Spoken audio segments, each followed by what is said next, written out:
Maswera sei mhuri yeZimbabwe. Tinokuchingamidzai zvekare kune chimwe chirongwa pano paZim Facebook Secrets and Confessions. Naimiko zvazvinongotyisa zvakaoma hazvo veduwe. Hanzi makadi zvenyu mukoma, ndinokumbirawo kuti muke muchindiposterawo nyaya yangu makavikawo chitupa changu.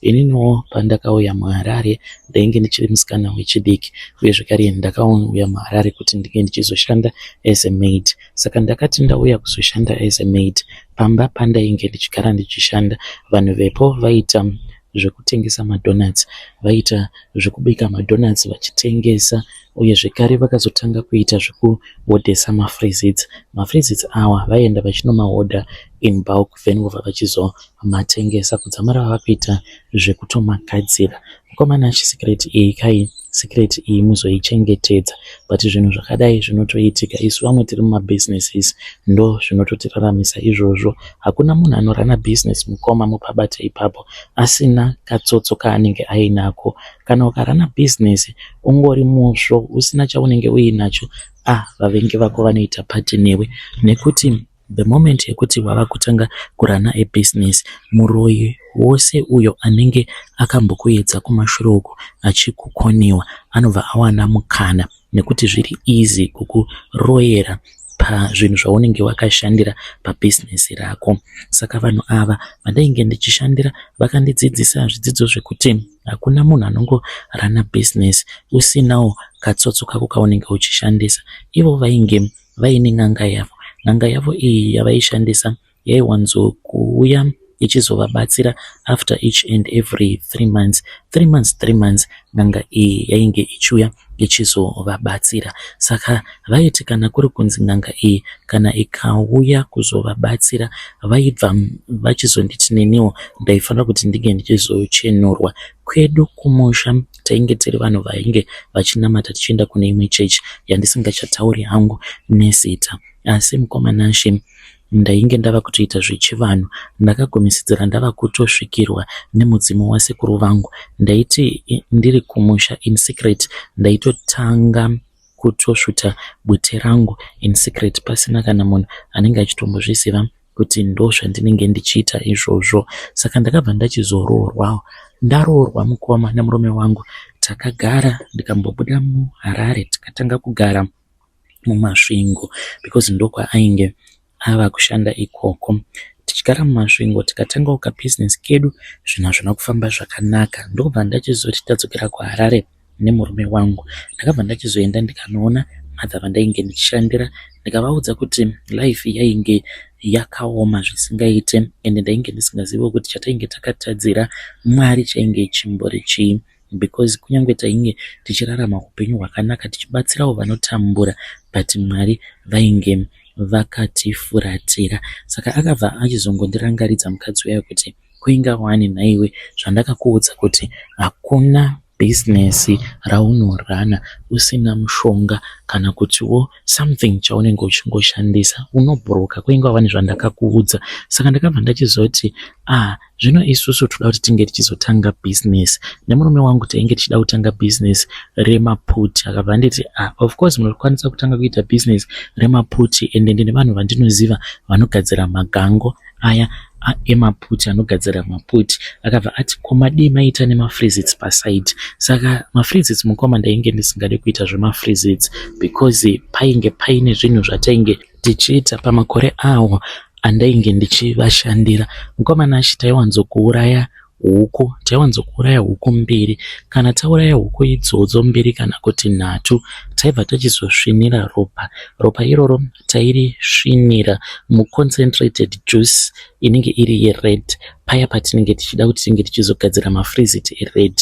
Saka ropa iroro rataisvinira muconcentrated juice ndo ropa iroro raizoita kuti mafrizits avo ange achitengwa.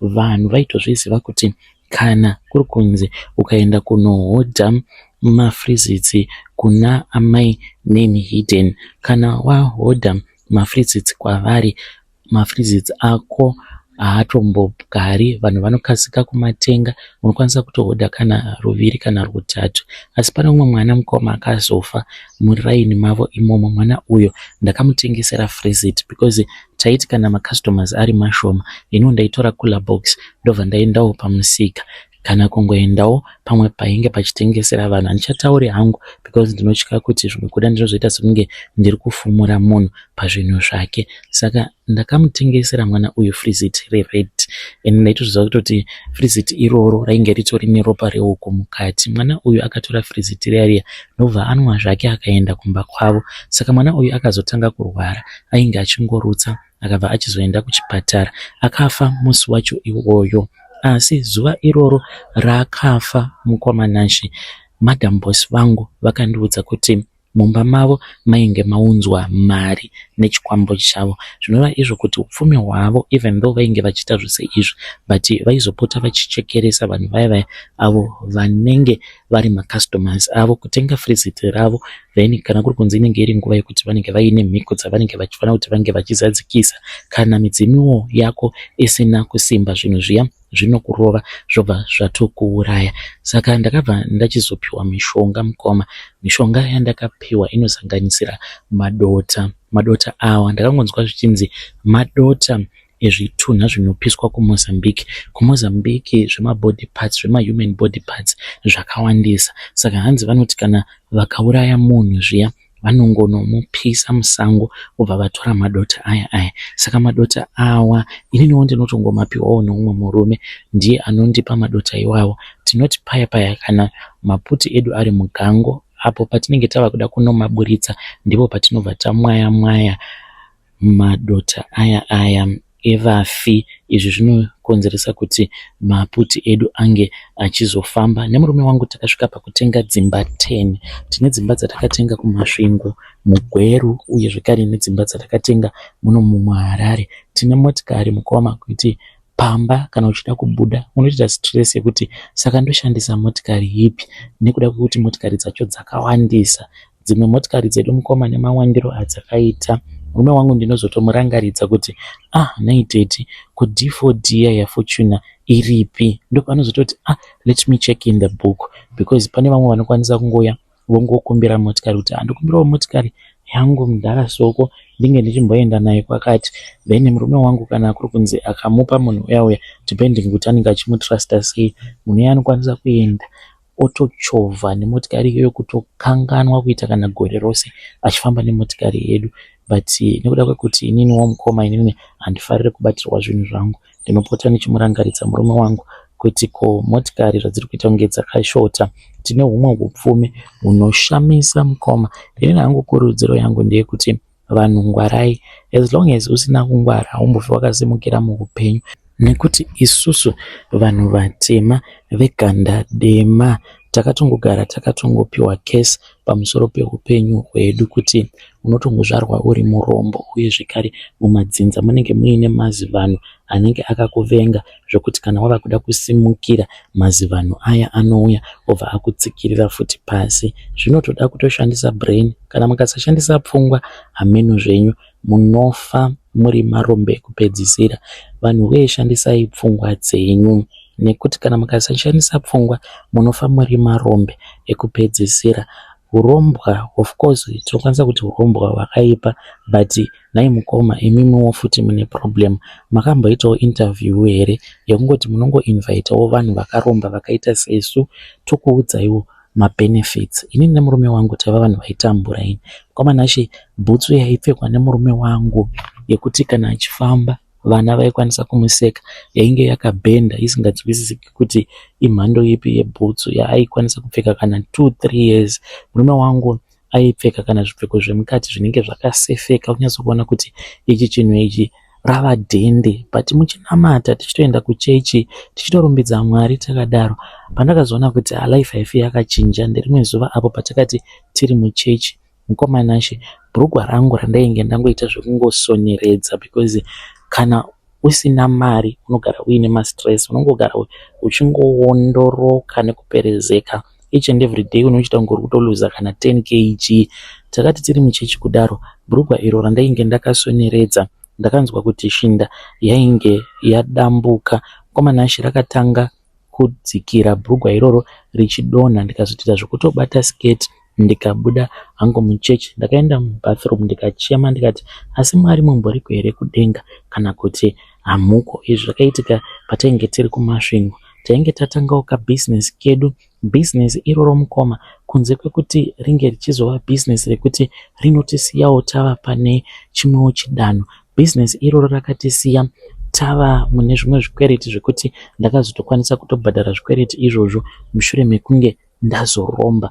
Vanhu vose avo vandainge ndakasokwereta ndakazotonovabhadhara kuburikidza nemari yokurombwa. Saka I think it is high time kana muri munhu anofunga munge muchiita a balanced opinion, musanyanya kurerekera kudivi rimwe chete, munge muchimboitawo muchiinvita vanhu vanenge vakaromba vombouyawo vachikuudzaiwo kuti ivo pachezvavo vanozviona sei, vari kuenjoya here urombwa hwavo kana kuti kwete. Nekuti a lot of negativity I have heard pama secrets nema confession machannels ose andinoteerera. It is not everything that is bad about urombwa. Muri yeZimbabwe ndo message iyo yandakatumidzirwa ichibva kuna vanzvadzi vedu. Naimi zvakangooma hazvo vedu, ndakavabvunza kuti imi mukusaidi kwenyu what are some of the advantages, ndezvipi zvimwe zvamunoita pamhiko dzenyu dzakavanzika. Vakati vane nguva yekuti kana vari kumazuva avo vanofanira kuti vange vachizotora pad ravanenge vashandisa. Pad iri hanzi ndori blender. Ini nemurume wangu tinonwa sejuice. Hanzi tinotora maapple toblenda takazanganisa nepad riya rinenge riine ropa. Zvinove dare tingati zvinhu zvakadai zvinenge zviine maadvantages here kana kuti kwete? Hameno kuti munozvionawo sei vedare? Ngatizamei kuti tinge tichitaura navo vanzvadzi vedu ava mucomment section. Zvakangooma hazvo vedu we. Inzwaiwo nyaya iri pano. Hanzi makadi zvenyu mukoma, ndinokumbirawo kuti muge muchindipostirawo nyaya yangu makavikawo chitupa changu. Ndoda kutanga ndakutumidzirai picture rangu. Picture iro randatumidzira mukomana riri pamusoro ndini. Kana makanditarisa I don't think kuti manga matombovungidzira kuti ndo zvandinoita izvi, asi ndo zvandinoita. Handizivi kuti dambudziko iri rinokonzerwa nei. Ndakatanga kuzviita zvinhu izvi kubva ndichiri musikana wechidiki. Ndinongopinzira zvigunwe zvangu uku kunobuda netsvina, not because ndinenge ndichida kuitwa ikoko kwete, zvangu zvakatosiyana. Ndinoti kana ndikapinzira chigunwe ikoko ndinobva ndanhuhwidza chigunwe ichocho. Dzimwe nguva mukomanashi ndinozototi paya kana ndakarivara ndotoita zvekuzotovhunduka ndava kutoda kutonanavira kuti ndinge ndichienda kunonyudza chigunwe changu. Ndinonakidzwa nemunhuwi wacho wetsvina. Kana murume wangu akasvikawo pakuita give up mazuva ekutanga, zvaitomushamisa kuti nhaiwe kochini, because tinokwanisa kuti kana takarara pabed tichitoona TV kudaro, ndinototi then ndobva ndatozvipa space, ndobva ndatoisa ruoko rwangu mubhurugwa, ndobva ndatobairira chigunwe changu, ndobva ndanhuhwidza. Izvi zvinotoitika ndakatorivara zvekuti murume wangu ndiye anozototi iwe kouri kuitei, ndobva ndinozotovhunduka. Murume wangu kana akandiona nichidaro, kana chikafu chandinozobika anenge asingadi kana kuchidya, andondudza kuti shamari iwe uchabika chako, inini ndichabika changu ndiri ndega. Handizivi kuti ishavi here kana kuti zvinokonzerwa nei. Ndinodawo kuti muri yeZimbabwe munge muchindibatsira. Iniwo ndichange ndichizotevererawo ndiri mucomment section. Ndiri umwe wevateereri venyu, ndinotevedzera zvirongwa zvenyu zvose zvamunoposta mukoma. Dambudziko iri ndagara naro, ndingangoti dambudziko iri ndava ne15 to 17 years kubva zvarakatanga dambudziko iri, enda ndizivi kuti ringagadziritsikawo sei. Vedare ndo message iyo yandakatumidzirwa ichibva kuna vanzvadzi vedu. Zvakangooma hazvo vedu we. Yo pakaipa. Regedzei tibva taenda panyedu inotevera. Nyedu inotevera yakamira sekudai. hanzi makadi zvenyu mukoma, ndinokumbirawo kuti munge muchindipostirawo nyaya yangu makavigawo chitupa changu. Ininiwo ndiri mudzimai ndainge ndichimbogara kuSouth Africa ndokubva ndachizouya kuno kuZimbabwe kuti ndinge ndichizosapota business rehanzvadzi yangu. Ivo vainge vachishanda nesu nemurume wangu kuSpa patainge tichiri kugara kuSouth Africa, taishanda kubhekari. Ndokubva vachizouya kuno kuZimbabwe vakabva vachizotangawo ravo bhekari. Saka vakabva vachizotudza kuti bhekari ravo rainge rakura zvokuti vainge vava kuda vashandi. Vakabva vati ivo vainge vasingadi kutanga vachishandirwa nevatorwa, vainge vachida kutanga vashandirwa nevanhu veukama kuitira kuti business ringe richimbosimukira. Saka nemurume tikabva tachizosiya basa kuSpa kuSouth Africa ndokubva tachizouya kuno kuZimbabwe tikabva tachizotanga kushanda navo. Saka mukushanda kwedu kwatainge tichiita takazotosvikawo pakutotengerwa kaHonda Fit nemurume wangu, tikatoona kuti kuinga one life iri kutochinja. Vava kutogara kumasepapu, isusuwo tatotsvakirwawo pekutogara, tava kutopiwawo mari yekuti tinge tichidhipozita stand. Gore renumber 2 tatopiwa mari yekuti tinge tichipedzisa stand iyeyo zvekare nekuvaka. Tatovawo neimba yedu kunzvimbo kwekuti at least kunogarawo vanhu vatingangoti vanhu ivavo vanhuwo vanokwanisa kunzi vanhu vane mari. Fast forward mukoma ndakazoti one day ndakagara nemuroora wangu, ainge aine zvigubhu zvaainge ainazvo. Akabva ati vatete, izvi ndo zvinotipa mari. Saka ndaudzwa namukoma wenyu kuti ndinge ndichikuudzai, izvi zvabva kumochwari name hidden, izvi zvabva kumochwari name hidden. Ndikati and then saka zvigubhu izvozvo zvine mvura yekumochwari munoda kuita sei nazvo? Akabva achizoti kwandiri muroora wangu, zvigubhu izvi mvura iyi irimo imvura inenge yakabva mukugezeswa zvitunha paya patinenge tichikanya flour, ndo mvura imwe yacho yatinoshandisa. Saka ndanzi ndinge ndichikuudzai kuitira kuti